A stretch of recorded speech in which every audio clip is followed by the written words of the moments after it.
Good morning. Okay. This is the third time I've seen the gazelle. I know the rare gazelle. I don't know why my brain just said Miss Remy Healings because she ain't been Miss Remy Healings in a hot minute. Hey, Reem, how you doing?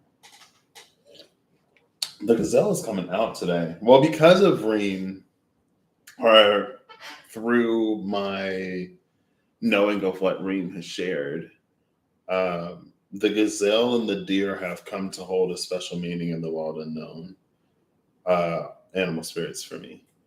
The gazelle is what it has always been.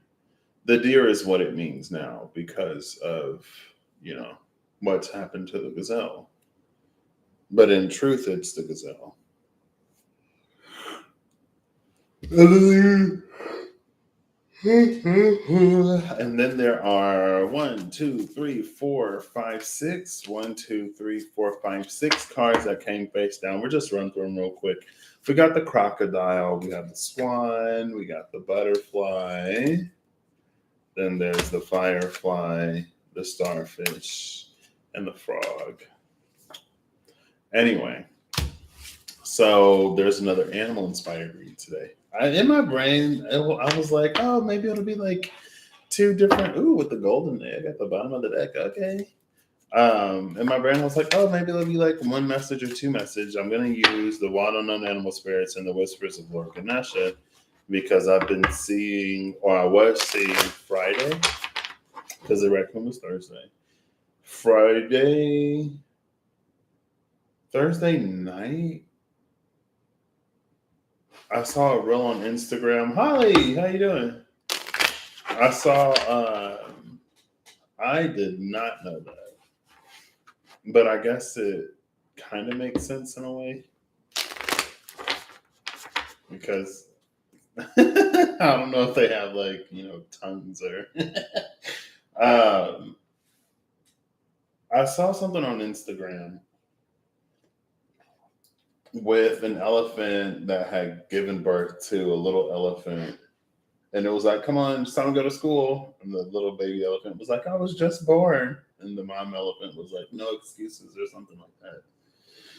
And then when I was at the gym on TV, there was like, on one of the TV screens, there was a baby elephant with adult elephants. And I don't have a baby elephant deck, but there are some young Ganeshas in here. So anyway, I'm going to pull before and after the elephant in the wild unknown animal spirits, and then I'm going to pull a card from the whispers of Lord Ganesha. Right now, I'm just shuffling both of these. The whispers. Did I say wisdom? I don't know, because I thought I would pull before and after a card of the whispers of Lord Ganesha, but like, I don't know which card I would pull before and after. You know what I mean? Maybe if there's an animal that shows up in one of them, and that animal is on one of these. Like I think there's only lions, mice. I think that's it. Only lions and mice on other cards. But yeah, we'll just see what's up. We'll see what's up. This will be the general for today. Excuse me. The second psychic fair is in 2 weeks. And I will be there again. All right. So I need to practice getting those reads to 10 minutes.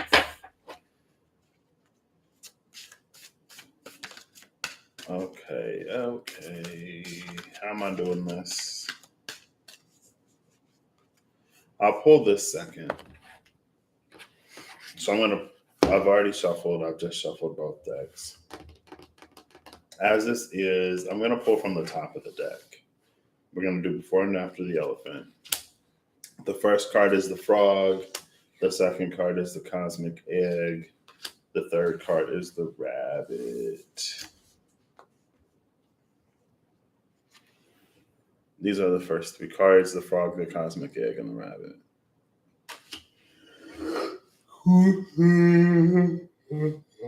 Excuse me.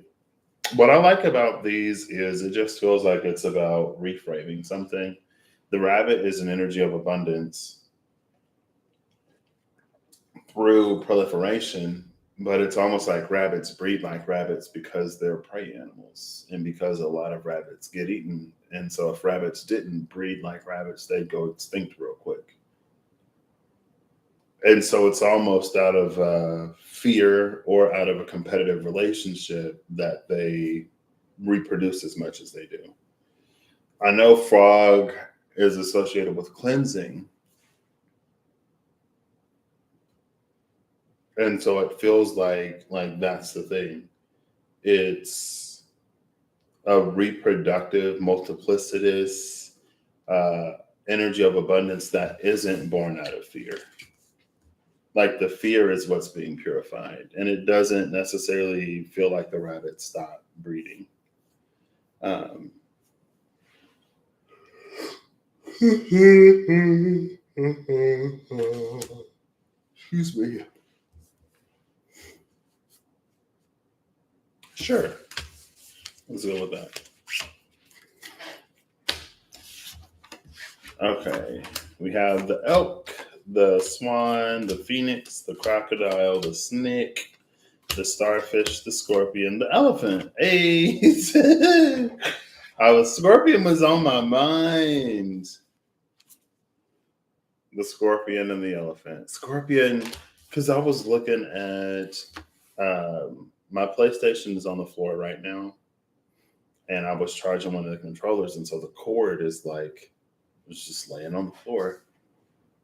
And for some reason, I looked at it as I was on the couch watching whatever I was watching earlier, and it made me think of the scorpion. After the elephant is the sea serpent. Now, the sea serpent was, I think it was at the behind the card at the bottom of the deck the last time I used this to find the raccoon. Oh, my iced coffee is gone. Well, it's cold brew because there was no ice in it. Um, the scorpion, the elephant, and the sea serpent. Yeah, I just saw sea serpent at the bottom of the deck. I don't think I mentioned it though. I just looked at it. Maybe I did. Bottom of the animal spirits is the firefly again. Firefly's been making its rounds because I think, excuse me, I think it was the bottom of the deck the last time, or like the final card. Oh, there's tarantula. The scorpion and the sea serpent.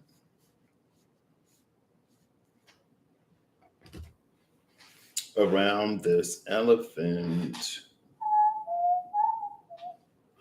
So, oh snap! I didn't know that. The this is feeling like kind of not the kind of not the greatest. Well, there's this initial like scorpion, elephant, sea serpent. Um, this could be an energy, especially without the elephant, because the elephant is the clarifier.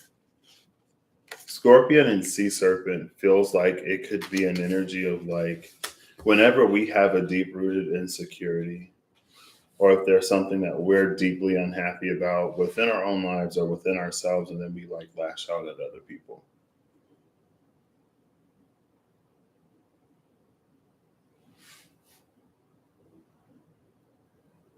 Is what this is like.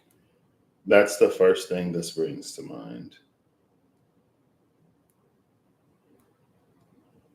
But if that is true, then the like there is more than that.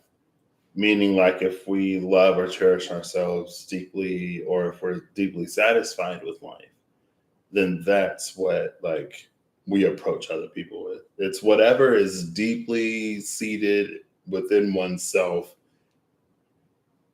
like coming out, basically. Usually it's easiest to see because it's like, oh, that's someone that's like deeply unsatisfied with their own life, and that's why they treat other people like that. But it doesn't have to be that way. There's also a reversal of polarity with the sea serpent. Because it's like when the sea serpent spins this way, then it sucks things in. And when it spins that way, then it expels things. Like it can switch directions.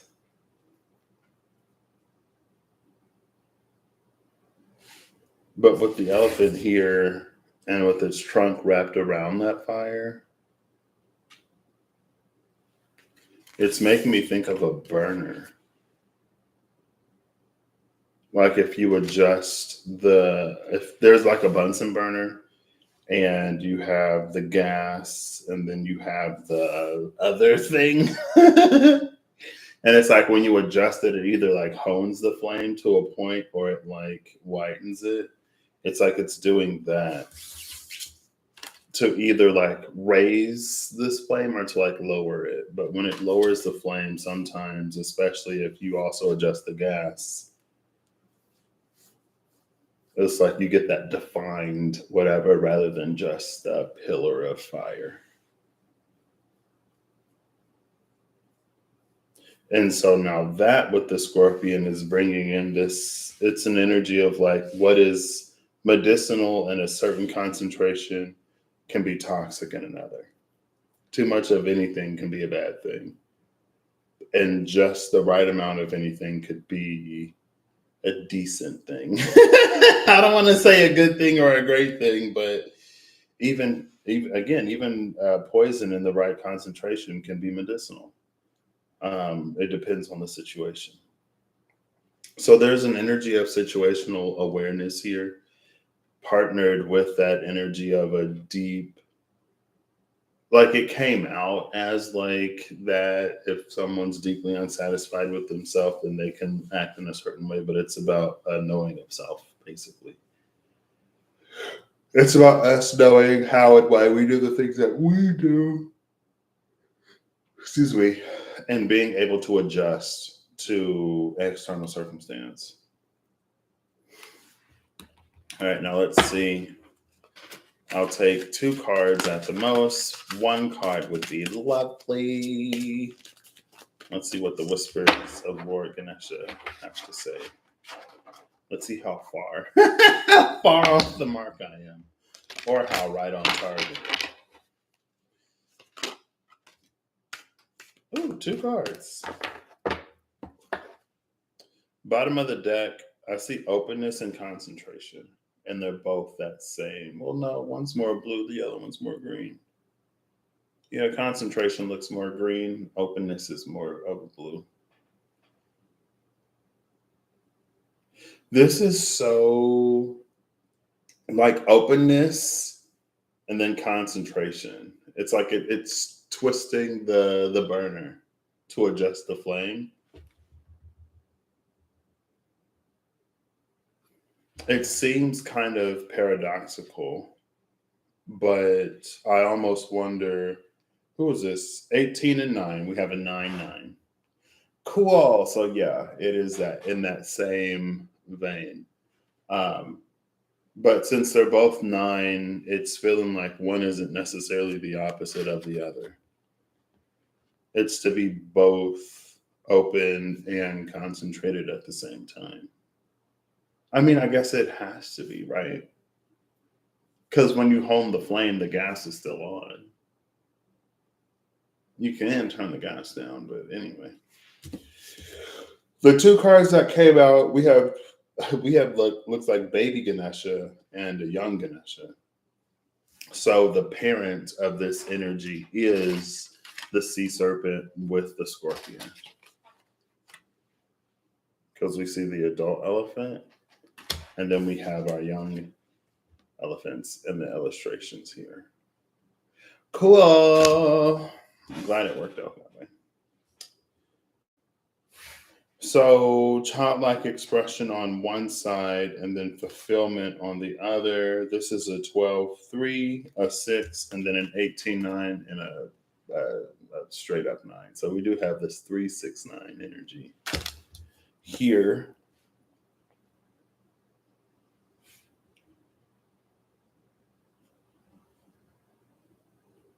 Let me grab my glasses.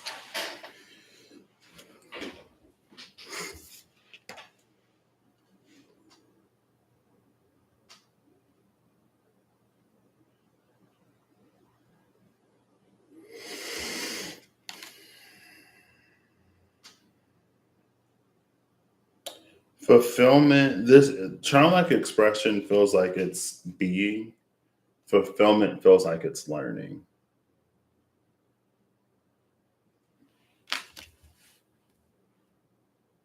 Right? Like children, up until a certain point, children just are who they are. And then after that point, they become more of who they are raised to be. All right, after a certain point, then there's a lot of like external influence in terms of like just noticing how certain interactions go between people and all of that learning, just like natural learning. Not even necessarily taught, just like children can mimic whatever behaviors are modeled around them. So even if you tell a child, don't do this, if that's all they see you doing or anyone doing, then they're going to do that. Right. So that like do as I say, not as I do doesn't really work or apply because they're children. If you don't like, if they don't see it, they don't know what it is. Now they do have imaginations that can just make stuff up, right? Like, oh, you said to do this and I didn't know what it was, so I just did whatever I thought it could be. Um,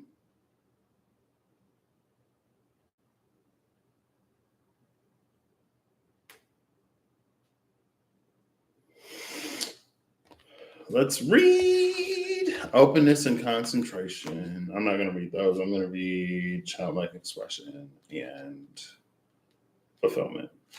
Childlike expression, in truth, within every soul exists an aspect known as the inner child. You can champion your inner child's emotional life by listening carefully to what you need and want in your own heart. You may have been taught to give up your own desires for the sake of others. This is not necessary. Ganesha is bringing the guidance that not acknowledging your desires and needs takes away from your life force and defeats your spirit. As a child, you are a sensory expert. It is now time to re-stimulate your inner child's ability to look, listen, touch, and explore the world in order to reconnect you with your emotions. Practice trusting your inner knowing, your senses. Give your inner child love and a voice. Express your true feelings. Connect deeply to yourself on an emotional level by allowing all of your uncomfortable feelings to reach the surface of your awareness and be seen and experienced. Find patience and joy in simple things. Take a step away from acquiring material things and take pleasure in the wisdom of your own soul. Love, respect, and honor your inner child. Allow time for play in whatever mode that pleases you, be it socializing, singing, yoga, travel, taking a walk, dancing, meditating, or writing. This is how your inner child operates. It knows no boundaries, holds no expectations, and loves unconditionally. So, yeah, that part about expressing your true feelings, connect deeply to yourself on an emotional level, and that, like, coming to acknowledge your deepest desires, all of that plays into the sea serpent.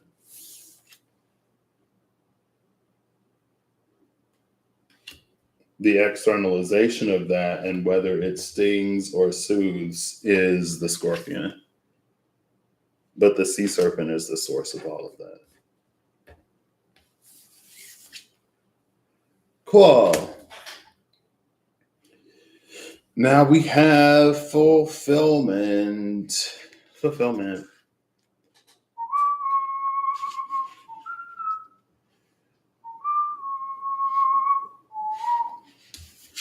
No matter what you want to do or become, you will achieve more with knowledge. This image of Ganesha reading the scroll is a symbol of the importance of education in the pursuit of knowledge. This might mean there is a period of increased study and learning at hand. You may find you want to inquire about a field of study that has been widely explored and choose to go to an experienced teacher to learn more. Look for someone to consult for more information. This may be a counselor, an author, a psychotherapist, or some spiritual advisor. You will discover new skills from this helpful teacher as they have the wisdom to provide excellent guidance and advice. Keep in mind there is also a wealth of information at your fingertips in books. Everything you read fills your head with new information, and you never know when it might have a practical use. The more knowledge you have, the better equipped you are to tackle any challenge that lies before you. Additionally, knowledge can never be taken from you. No matter what you're longing to do or become, you will benefit from gaining more knowledge. Approach this time with great curiosity and an open mind. Great curiosity and an open mind are also the are characteristic of the child. So it's interesting here again that instead of it being or taking this almost antagonistic approach between the child and the learned, because the learned is it's easy to think of the learned one as the one who gets away from that exploration. And even the card said to consult people rather than to just go stick a fork in a in a outlet. But again, it feels like it echoes this openness and concentration where one isn't necessarily the opposite of the other, where it's possible to do both in tandem. Um,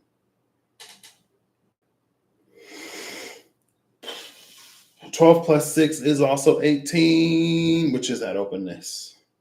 The openness that reduces to concentration, or the openness that is numerologically similar to concentration. So in base arithmetic, childlike expression and fulfillment leads to this openness. And that it makes sense in a way, especially one that might be an avenue that we haven't allowed ourselves to explore. Or maybe it was one that we had a curiosity in as a child. It was something that used to draw our attention, but life took us away from it. And so to go back to that, to dive into it, and especially to find fulfillment in that would be an openness in terms of exploring something that was previously marked as not worth exploring, but also at the same time, it would carry an element of concentration through the learning and through the exploration of it. It becomes more defined.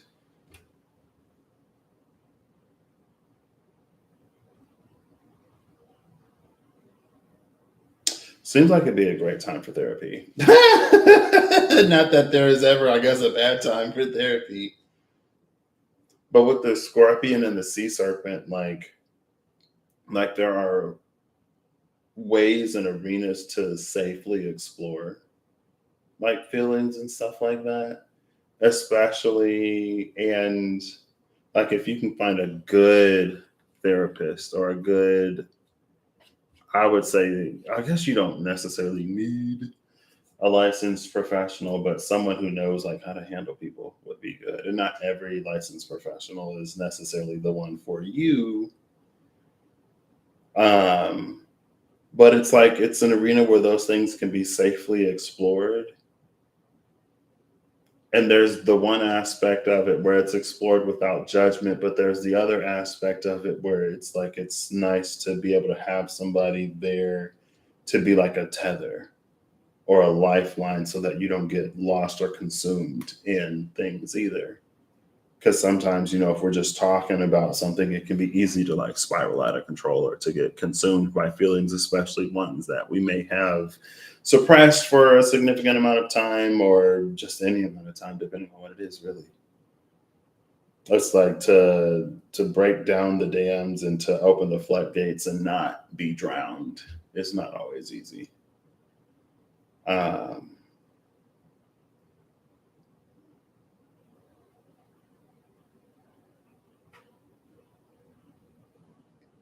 but I guess there is an element of bringing a certain amount of oneself to the. It's like it comes to my mind as like the work that we do, but it's not about work. It's about how we show up in life.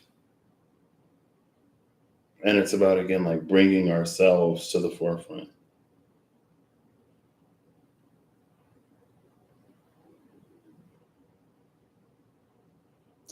I think it's also about allowing other parts of ourselves to mature again. Cool.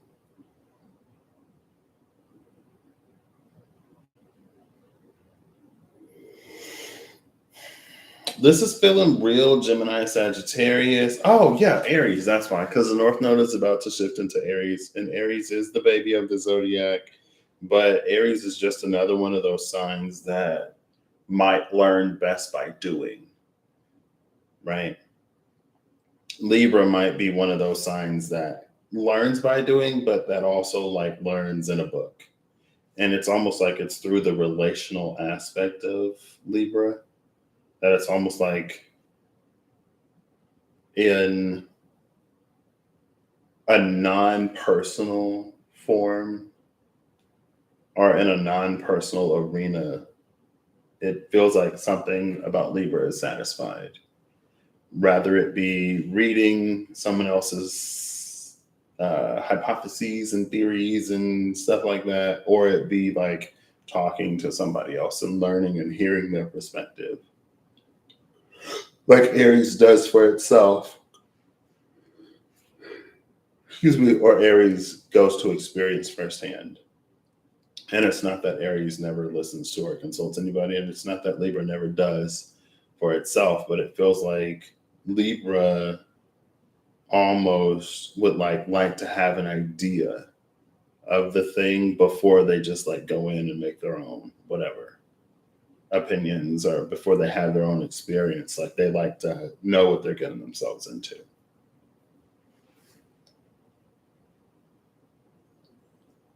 Just like the energy of Libra, not necessarily Libras specifically. It's like, well, did you look this up? Did you research that? Like, how do you even know? And Aries is like, well, let's just go. Let's just do it. Let's find out. And Libra's like, I'm not trying to get, maybe that's the Venusian part of Libra that meets the Martian part of Aries, where Libra's like, our Venus is like, I'm going to need to make sure that everything is good because you're not going to have me out in the wilderness looking like whatever with no means of what? No. At least minimal research needs to be done. And that Martian part of Aries is like, we'll find out when we get there. What do you mean? We'll be fine. It'll work out somehow, right? Ooh, that's like, what is that? It's like when you're young and you just think that you'll go on forever.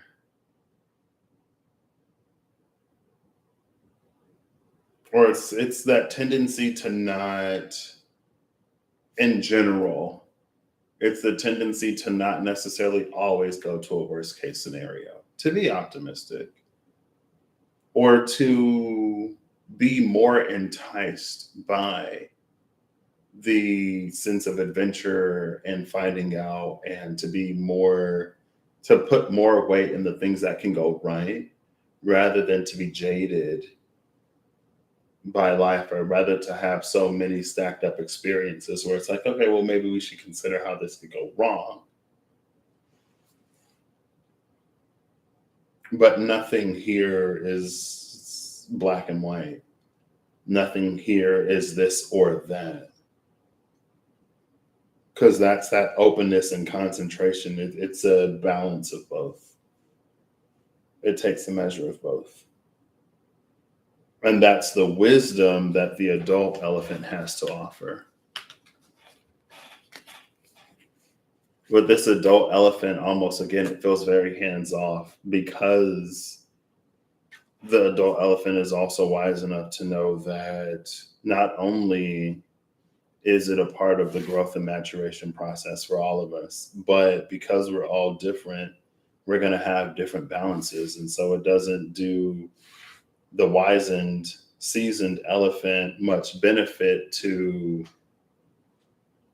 tell how it does whatever, or to expect or demand what it does from another, because it knows that another is other. It's different.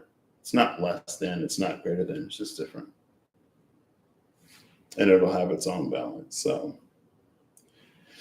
I kind of like this. I'm going to get one more card from both of these, and just to sort of like wrap this up before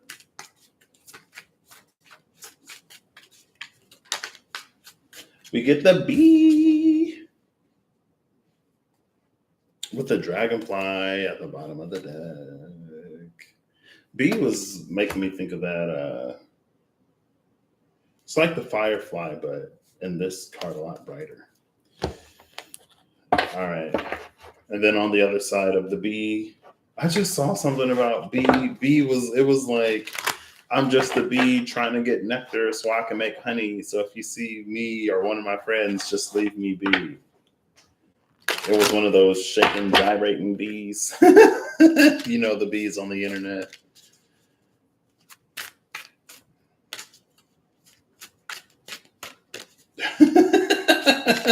Yeah. It's like, they was like, okay, we don't have to go glamping, but I'm going to need at least the basic necessities. The things that, you know, nature just doesn't provide, like toilet paper. Because I want to be clean. It's like, oh, you can just clean yourself in the river. We have waves and running water. Ooh. Relaxation, acceptance, and nurture. Ooh, look. Okay, I kind of love these. Relaxation, acceptance, and nurture. There we see parent and child.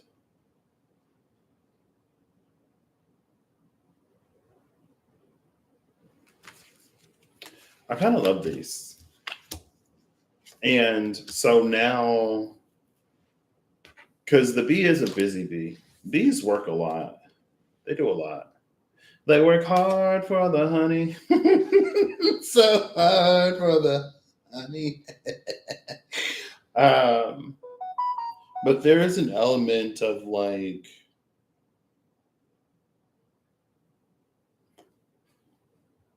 it's almost like when there's work that's meaningful and impactful to the person, then it's work to that person that's well worth doing. It's like work that there's like enjoyment in the exertion of effort, but there's also a balance here with relaxation and acceptance. 49, 39, 38.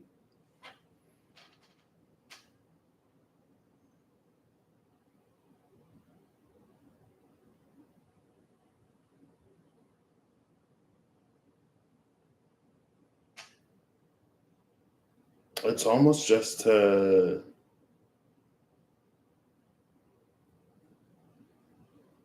be able to accept things. It's almost like it's what the first step is acceptance.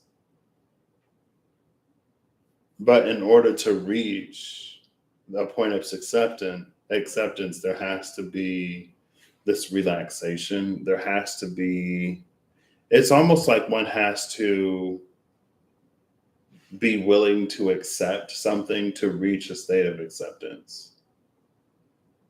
And it's not like it's not rocket science that we need to be able to accept something to be in a state of acceptance. Like it's, but that can be the most difficult part sometimes. And I don't know if it's because of expectation. Expectation is related to the future, pain is related to the past.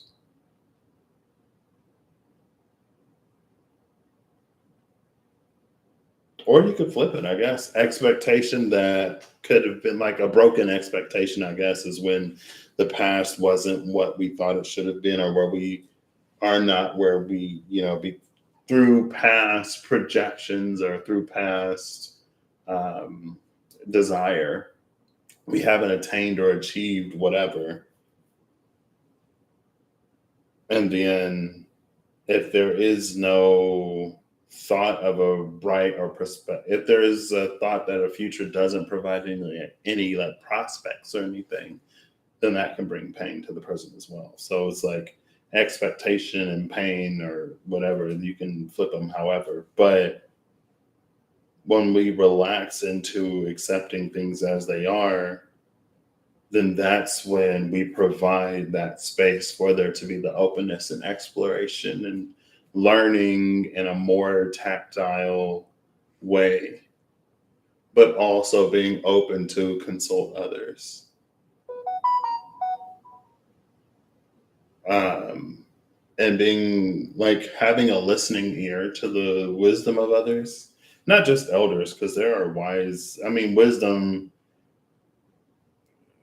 there are there are wise young ones and unwise old ones, and we all live our own lives and we know what works more or less for us, and that knowing becomes more seasoned when we can be more honest with ourselves to the point where we can see things as they truly are. Or it's just like the wisdom is more pertinent when it actually applies more realistically than like subjectively. Like from my perception of this experience, this is what happened and this is what I take away from it. It can be helpful. But again, like when we see it as it truly is in its fullness, then it's easier to take away something that more appropriately affects or that more appropriately reflects more than just our own position in the story or whatever. You know what I mean?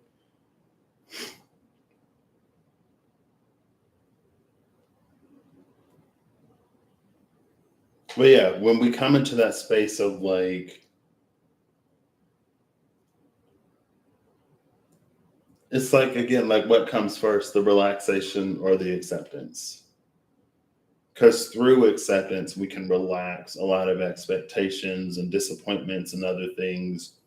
And then we can, from where we are, decide how we want to move forward. And if there are things to address or redress from the past, we can do that.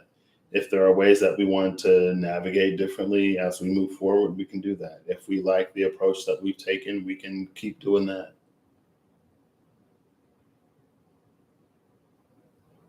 Or does the relaxation of like not overburdening ourselves with like I should be doing this and I should be here and if that would have worked out then blah blah blah, then like letting that go first helps us ease into a state of acceptance.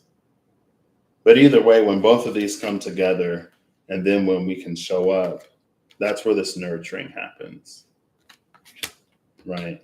That's when the adult comes to meet these youngins.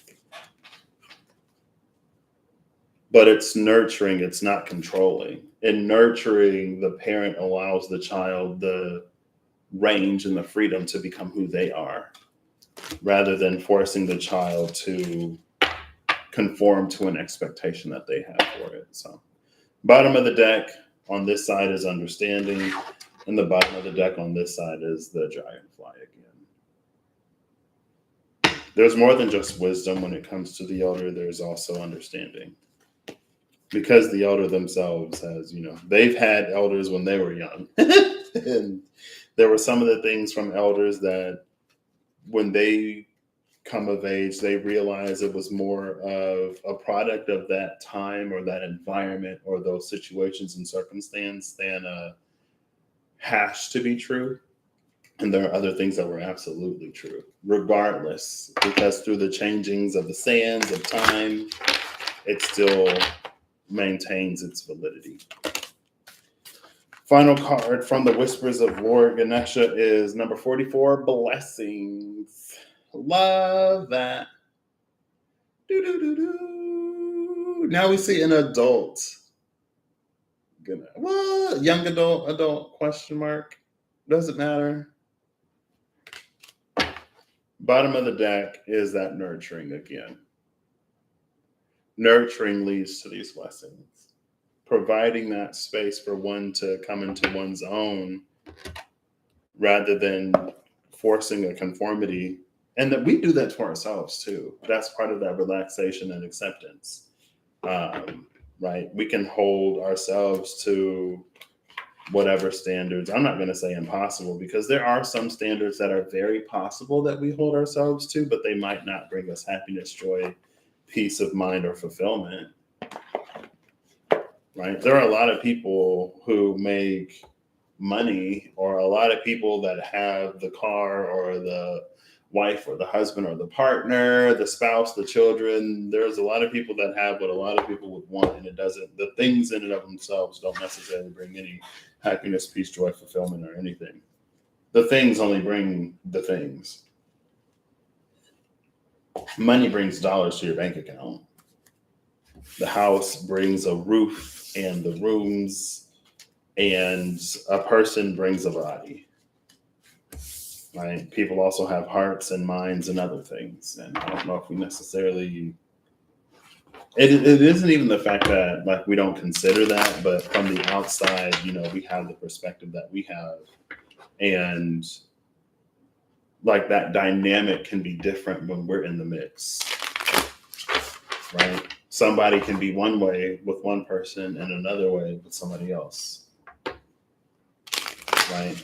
I think sometimes we see where somebody is and we can idealize them in a way of like, oh, I wish that person were with me or whatever. But there could be something about the situation or circumstance or the person that they're with, if they are with somebody, if they're not.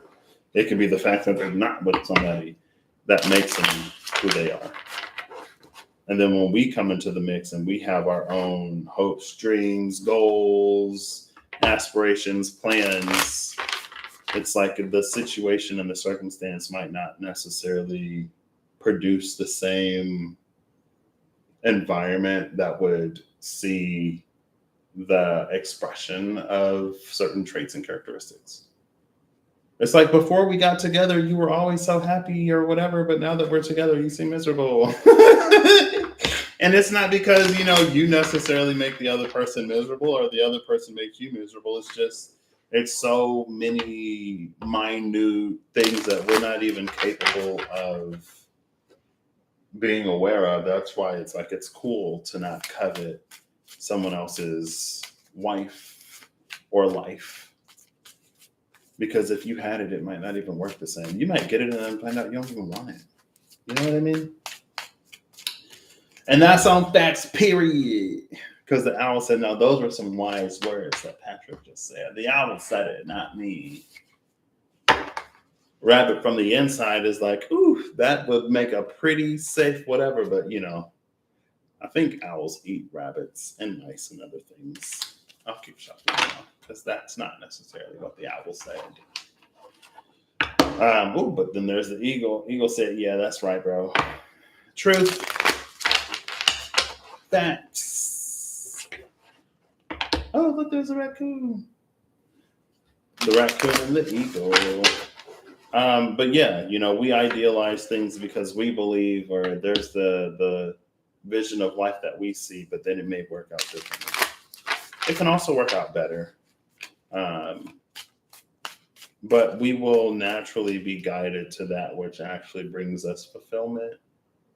If there's the natural guidance and the natural tendency towards happiness and fulfillment, but then there is us facing ourselves and the world in a way that gets us to navigate through it to have that life that we want or have a life that's even better, rather than to get that experience where we do the thing, we go to the place, we get the job, we end up with the person, and it doesn't bring us the fulfillment.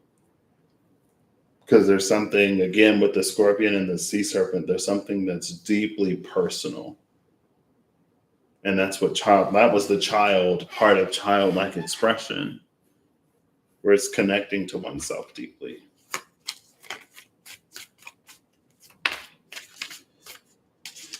Okay, we got a face down animal. Ooh, there's a butterfly that tastes with its feet. Maybe the butterfly tasting with its feet is symbolic of like, you don't know what the path will be like until you actually walk it. You don't taste with your eyes, and apparently, if you're a butterfly, you don't even taste with your little mouth thing. You taste with your feet. You taste through experience, through real life lived experience. Then you come to find out. So maybe Mars got something right, but also there are people who have done things, and there are trustworthy sources out there. So maybe Venus also got something right, because if everybody's telling you, "Hey, that thing isn't great, and this is what it's like," and then you go and experience it, and you're like, "Wow, this is exactly what people said it was like," and they were right. It is not great. It's both. Oh, look, there's the deer. There's the deer. Here's the doe. The doe, the deer, the female deer. That was the rabbit. I have this book somewhere. I just saw it. Actually, I know where it is. Give me one moment. I'm gonna pull it out of the closet. Also, there are a few more things on. I'm slowly trying to populate this, but we'll see. Give me one moment, and I will get the book from the closet. Ooh. I'm pretty sure I know exactly where this is. Hold up. No, it's on the bottom shelf, right? Because I pulled these. No, it used to be there, but it's not there anymore. Okay, one moment. Yep, here it is, right here. I know I literally just saw this Animal Spirits book. It was sitting right on top. Because I was like, oh, should I pull this? The reading reader today. Where are my glasses? Those are the reading glasses. I guess I could put on the reading glasses. Thank you to yours as well. Where is Earth? That's fire. That's air. That's spirit. Earth is the green one. Here we are. I think the deer is kind of up there. It might be like halfway through the suit. There's the elk. Before the elk, I thought was the deer. I might have to go one by one. First is the bear, and then there's the earthworm. After earthworm is the mouse, and then the rabbit, and then the raccoon, and then the fox, and then the snake. So, and then the buffalo, and then the deer, and then the elk. Nope, and then the lamb, and then the elk, and then the wolf. Well, there's the deer. The deer is right before the wolf. So yeah, because it's horse, and then spider, and then wolf, and then deer. So it's up there. When I was shuffling, I saw the gazelle, because the gazelle came out earlier. So that was the third time I saw the gazelle.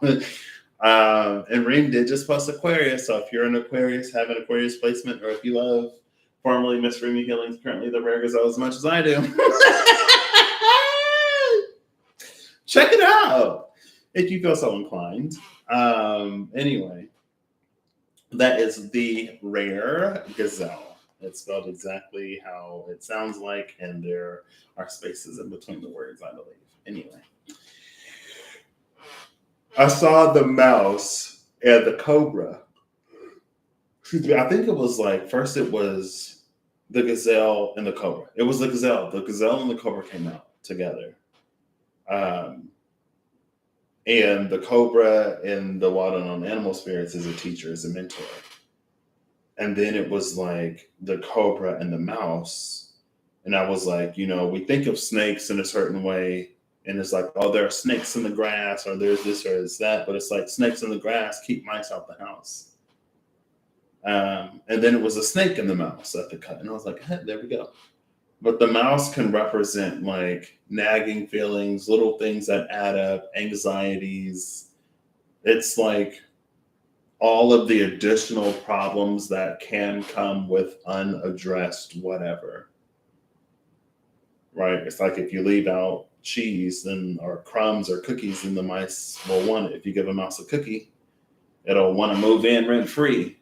Um, but the like snakes eat mice, and that was literally it. I don't know if it got too much farther than that, but I guess if the cobra is the mentor, and if I followed the lines of along the lines of what the where this reading went, um, again, it's that like there are little things that the wisdom of others, not just elders, but I guess especially of elders, because it's not to rob elders of their place in the world, but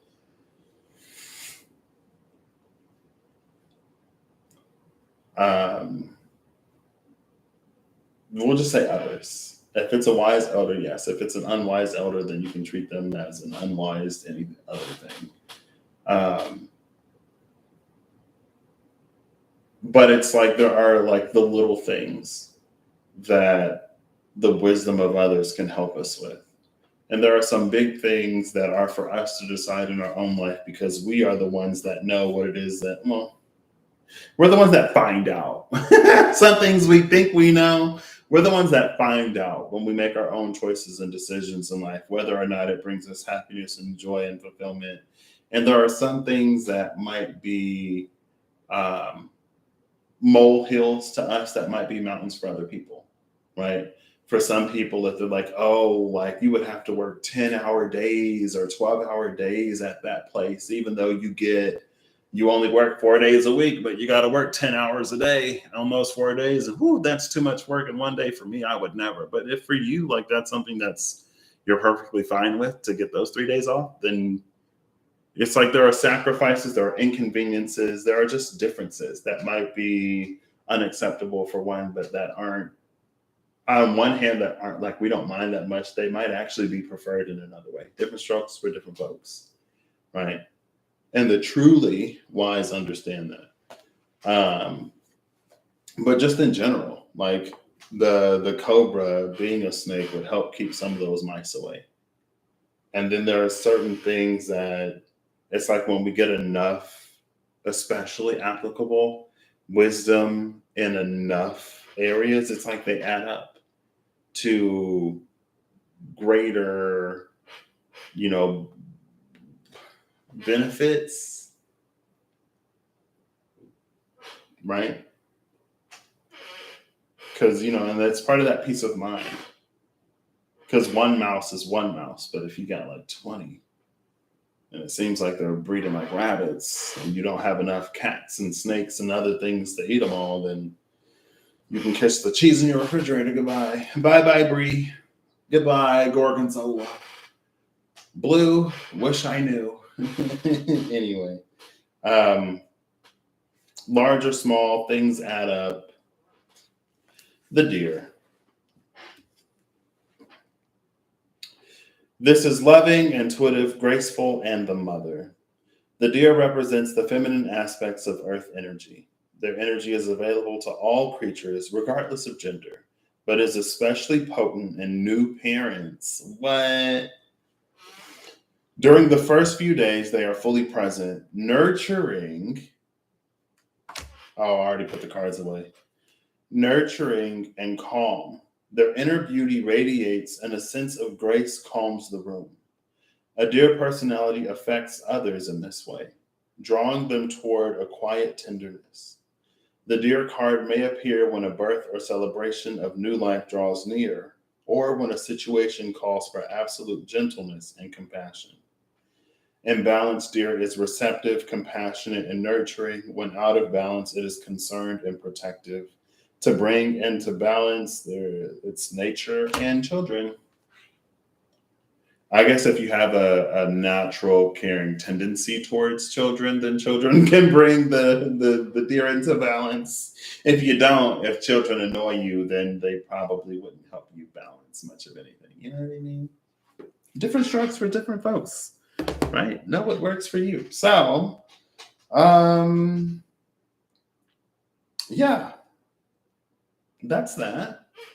Apparently, that's what the elephant has to say today. I don't know if there. Well, I guess we'll see if there's any other animal that just comes forward and is like, "Hey, it's my turn for Patrick to see me like everywhere," or like 2 or 3 times at this point. Honestly, I mean, I saw one raccoon, but the way it just like I just looked up and I noticed it like looking at me through the glass. I was like, "Oh, hey, I didn't notice you there." Actually, I've been seeing deer because I saw a deer on the way to work. My mom was talking about a deer. Somebody sent me, no, I saw someone's like Instagram, no, Facebook story that had a deer in it. Every time I use this deck lately, I see the deer. I've never, like, I don't know, deer is one of those. There are a few animals for me, a few cards, a few moods sometimes, I guess, when I'm just like, oh, there you are. Okay. um, but for me, deer specifically, in my own personal experience, I just saw a video of a deer leading a person to their like fawn. It was caught in like a soccer net in somebody's backyard or something. And it made me think of the bear that found that one guy that led him to a cub that was like hanging on for dear life in a river or something like that. It was some quick moving water. Um, it was the animal's faith that they would be able to connect to another that is sometimes antagonistic. Right? People in nature don't always necessarily get along, especially when the guy with the bear goes to grab his gun, just in case the bear gets a little, whatever. Um, but the deer to me is interesting because it's like it approaches some and it runs from others. And it could be the same person. It could depend on the day. It could depend on the situation. There's also the deer in headlights, but there's the buck that'll also like mess your car up. Um, so deer in itself carries a lot of complexity and almost contradiction, but in a way, it's very good at analyzing a situation and proceeding accordingly. Or it's good at, depending on the situation, being able to muster up whatever strength and courage that it needs to either like, go toe to toe with a moving metal, whatever, or to just stand there and freeze up. See, it's weird. Like it feels very like the energy of it feels like it's able to handle a situation appropriately. But then it's almost like, well, in what case is it ever appropriate for a deer to just freeze up and headlights and just get hit? Maybe that's just more understanding that sometimes there is an element of fear or whatever. Um, that's understandable. Like we're not perfect and we're not going to know what to do in every single situation. And sometimes the things that we do could be too much or it could be too little. It could be whatever. We live life. If it's the male deer, we grow some antlers, we shed them, we grow them, we shed them, we grow them. It's not to be trapped by what we know either, or it's not to be held so firmly by what we believe that we don't allow ourselves to experience anything outside of all that we've already experienced, where we don't grow into that space of childlike fulfillment or childlike expression that leads to fulfillment, where we can't receive nurturing love, or where we don't put ourselves, I guess, in situations or environments that nurture us in like healthy and holistic ways, in ways that would like support a child's growth and development rather than like trying to control it. And again, we have ideas for our own life, our own lives, and what we want. Like, but oh, there's the butterfly. We taste it with our feet. When we actually live it and when we actually experience, that's when we get to know, if we really like it or not. Because it might, in theory, be one way, and we might actually like it in real life, but we might prefer another. And maybe it's situational. Maybe it's like, right now I would prefer to work second shift because I don't have kids. I work with some people. Can you tell? I would prefer to work second shift because I don't have kids and I would rather prioritize being able to sleep in, but I don't want to work through the night. Or, I'd like to work first shift because I do have kids. And when they get out of school, I would like to have time to spend with them. And I'm not necessarily going to be spending time with them while they're at school unless I'm homeschooling. So in that time, I can go and make money and also have the time where they're not learning and being educated to spend with them. And then we all go to bed at the same time at night. So, there are different things that align in different ways at different points. And that's okay. We don't have to trap ourselves into this one thing or that one thing because there was a certain point in time that it was the most beneficial or it made the most sense. Anyways, thank you, Holly, for being here. For the rest of you, I hope you have an excellent whenever you see this. I hope you're acting in alignment to make all that you wish to experience your reality in line with today. I hope that you are able to face whatever you need to face within you, to resolve whatever needs to be resolved, to accept whatever needs to be accepted so that you can relax into a nurturance, so that you can be shown, so that you can live in a real way. Because again, the butterfly tastes with their feet, not with their eyes, or even their mouths, apparently. Where you can like taste the sweetness in life through like a lived experience rather than vicariously through someone, or rather than through imaginings and dreams and escaping through fantasy or escaping through whatever means reality. I hope that you have, in some capacity, a space to at least relatively safely explore certain things, to grant yourself that freedom. I hope you also an ability to allow like different situations and circumstances to be. Some people are of a mind that if you're not at 100 all the time in every single way with every single person, that you're fake. And it's like, maybe, I guess, I don't know, maybe I'm just mutable, or maybe I just have an understanding of like, there are some people who like love anime. There are some people who love video games. There are some people who also are on here. And if I have different people in different areas and sectors of my life, that it's acceptable that I don't go to my friend who loves video games and I tell them about anime when they're not necessarily interested in it. You know what I mean? Again, there's something about the deer there's something about the deer in conjunction with that scorpion and sea serpent that's able to adapt to different situations. Or at least that's how it's feeling today. I will catch you the next time I catch you, which might be tomorrow, which might not be tomorrow.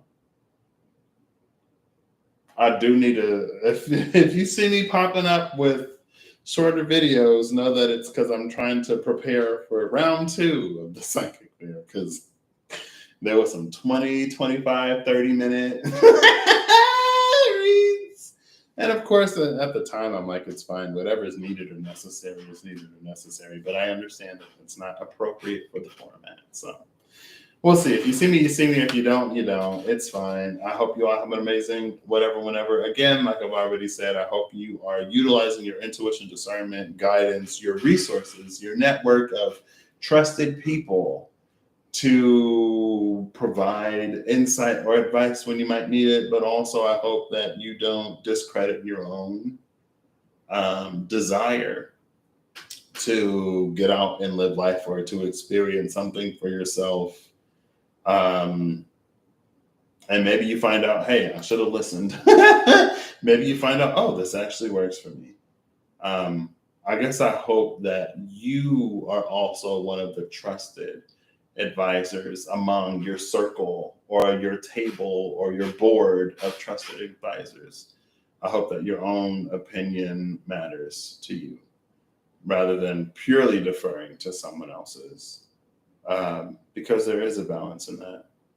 And maybe I hope you a discerning ear when listening. I hope you are discerning and listening ear. Because if there are particulars about someone's experience that they did or didn't like, particulars that you know are or are not relevant or pertinent to you or for you, then oh, that's something that, I would be okay with, or, oh, that's something that I don't want. So maybe just so that you can go into it, I guess, with a better idea. I don't want to say a better expectation, but yeah, I guess it would be a better expectation.